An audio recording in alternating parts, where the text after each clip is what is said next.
বাংলাদেশ সেনাবাহিনী বাংলাদেশের নিয়ন্ত্রণে। জেনারেল আজিজের স্যাংশনের মাধ্যমে বাংলাদেশের সেনাবাহিনী যুক্তরাষ্ট্র নিয়ন্ত্রণে চলে যায়। সেনাবাহিনী এনসিপি সমন্বয়কদেরকে সেভ করে, অথচ গোপালগঞ্জে 4 জন গুলিতে নিহত হয়। সেনাবাহিনী কেন এত বেপরোয়া?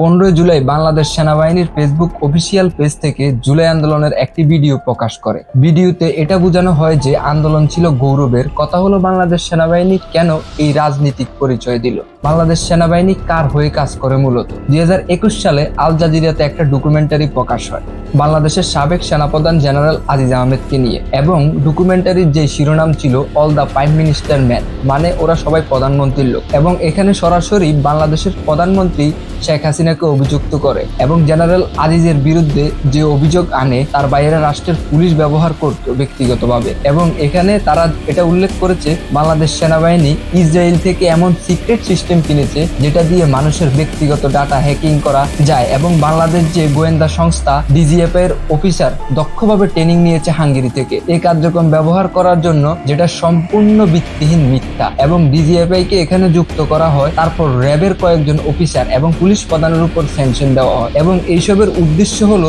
বাংলাদেশের state force, police, army, DGFI কে দুর্বল করা এবং বিশ্বের কাছে খারাপভাবে উপস্থাপন করা। বাংলাদেশ স্টেট ফোর্সকে তাদের নিয়ন্ত্রণে নেওয়া। যুক্তরাষ্ট্রের স্টেট ডিপার্টমেন্টের ফর্মার অফিসিয়াল মাইক ভ্যান্স যেটা বলে 2019 সালে আইআরআই স্টেট ডিপার্টমেন্টের কাছে যে রিপোর্ট দেয়, সেই রিপোর্টে শেখ হাসিনাকে সরানোর জন্য যা যা করা দরকার ছিল তার মধ্যে প্রধান কাজ হচ্ছে মিলিটারি, কারণ একটা দেশের মূল হচ্ছে তার মিলিটারি। গভর্নমেন্টকে নিয়ন্ত্রণ করতে হলে মিলিটারিকে নিয়ন্ত্রণ করতে হবে আগে, এবং সেটা আমেরিকা ভালো করেই জানে। জেনারেল আজিজ আহমেদের বিরুদ্ধে অভিযোগের পর থেকে ক্রমাগত বাংলাদেশের মিলিটারিকে প্রেসারের মধ্যে রাখ মার্কিন অ্যাম্বাসেডর, মার্কিন অফিসিয়াল, এদেরকে দিয়ে অভ্যন্তরীণভাবে এইসব কার্যক্রম করানো হয়, যেটা আপনারা সকলেই জানেন। এবং যেটা মূল বিষয়, জেনারেল আজিজ আহমেদের বিরুদ্ধে 2021 সালে অভিযোগ আনে, কিন্তু তাকে স্যাংশন দেওয়া হয় 2024 সালের 20 মে দুর্নীতি এবং গণতান্ত্রিক ইনস্টিটিউশন অবহেলার কারণে। তারা তো চাইলে 2021 সালেই স্যাংশন দিতে পারতো, তাহলে কেন দেয় নাই? কারণ এ সময়ের ভিতরে তারা বাংলাদেশ সেনাবাহিনীকে নিয়ন্ত্রণে নেয়, এবং জেনারেল আজিজের স্যাংশনের মাধ্যমে বাংলাদেশের সেনাবাহিনী যুক্তরাষ্ট্র নিয়ন্ত্রণে চলে যায়। এবং ঠিক 2 মাস পরেই শেখ হাসিনা সরকারকে উৎখাত করা হয় মিলিটারি কুয়ের মাধ্যমে, যেটা সোকল গণ অভ্যুত্থান বলা হয়। এবং 5ই আগস্ট জেনারেল ওয়াকারের নেতৃত্বে শেখ হাসিনাকে উৎখাত করে এবং বাংলাদেশের রাজনীতিকে আরো অস্থিতিশীল করার জন্য জামাতি, এনসিপি, বিদেশে অবস্থানরত ষড়যন্ত্রকারী অ্যাক্টিভিস্টরা এই ন্যারেটিভ জনগণের মধ্যে দিয়েছে যে জেনারেল ওয়াকার হচ্ছে ভারতপন্থী। আসলে ভারতপন্থী বলে কিছুই নেই, এটা শুধু বলে তারা একমাত্র মানুষকে ম্যানিপুলেট করার জন্য। বাংলাদেশ চলেই শুধু বর্তমানে সেনাবাহিনীর নিয়ন্ত্রণে। ইউনূস তো শুধু একটা কমিটির প্রধান, কারণ তার সকল উপদেষ্টারা হচ্ছে সব বিদেশি নাগরিক, এবং এটা আমেরিকার দেওয়া একটা কমিটি। এবং জেনারেল ওয়াকার যে শক্তভাবে টিকিয়ে রয়েছে সেটা রয়টার্সেই বলা হয়। তাহলে ওয়াকার কিভাবে ভারতপন্থী হয়? এই সবগুলো হচ্ছে নাটক। বাংলাদেশ সেনাবাহিনীকে কাদের মাধ্যমে ইউএস হোল্ড করে? পাকিস্তানের মাধ্যমে। মার্কিন গোয়েন্দা সংস্থা সিআইএ এই অঞ্চলে পাকিস্তানের গোয়েন্দা সংস্থা আইএসআই এর মাধ্যমে কভার্ট অ্যাকশন মানে গোপন কর্মকাণ্ড পরিচালনা করে। এবং এই ডকুমেন্ট সরাসরি সিআইএ এর অফিসিয়াল ওয়েবসাইটে পেয়ে যাবেন। এবং 5ই আগস্টের পর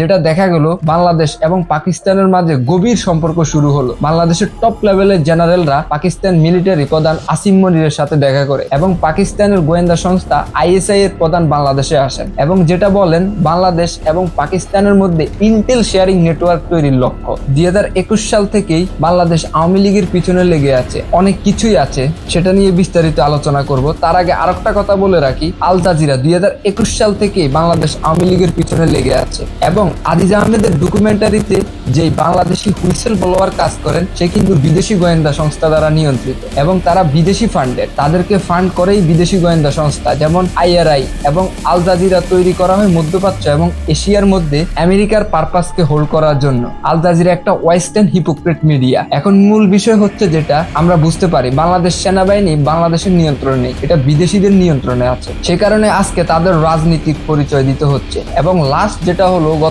16 জুলাই এনসিপি গোপালগঞ্জে তারা প্রোগ্রাম করবে। ঠিক আছে, তারা রাজনৈতিক দল হলে তারা করতে পারে, কিন্তু বিষয় হলো তারা অন্য জেলাতে প্রোগ্রাম করলে নাম দেয় পদযাত্রা, কিন্তু গোপালগঞ্জে কেন ভিন্ন নাম দিল? মাস্ট গোপালগঞ্জ, মানে তাদের উদ্দেশ্যই ছিল গোপালগঞ্জে সংঘর্ষ তৈরি করা। এবং সেনাবাহিনী এনসিপি সমন্বয়কদেরকে সেভ করে, অথচ গোপালগঞ্জে 4 জন গুলিতে নিহত হয়। এবং মানবাধিকার কর্মীরা যেটা বলেন মরণাস্ত্র ব্যবহার, অতিরিক্ত শক্তি প্রয়োগ, তবে আইন শৃঙ্খলা বাহিনী অস্বীকার করেছেন। এবং পুলিশ প্রধান বলেছেন যে কোনো রকম মরণাস্ত্র ব্যবহার হয়নি, কিন্তু সেনাবাহিনী বলেছে যে বল প্রয়োগ করার জন্য, এবং যেই 4 জন নিহত হয়েছে তাদের এখনো কোনো তথ্য দেওয়া হচ্ছে না। এনসিপি অভিযোগ করে যে আইন শৃঙ্খলা বাহিনী শৃঙ্খলা নিশ্চিত করতে পারেনি, এবং এটা নিয়ে স্বরাষ্ট্র উপদেষ্টা সাংবাদিককে বলেন যে আপনিও তো অনেক কিছু বলতে পারেন, যার যার বক্তব্য সে সে দিবে, মানে বুঝতে পেরেছেন। এবং উপদেষ্টারা বসে বসে এটা মনিটরিং করে, মানে কোথায় গেছে বাংলাদেশের আইন শৃঙ্খলা ব্যবস্থা, বুঝতে পেরেছেন। এবং বাংলাদেশের রাজনীতির অবস্থা, যেটা মূল বিষয়, সেনাবাহিনী কেন এত বেপরোয়া, তারা গোপালগঞ্জে আওয়ামী লীগের নেতা কর্মীদের উপর হামলা চালাত, অথচ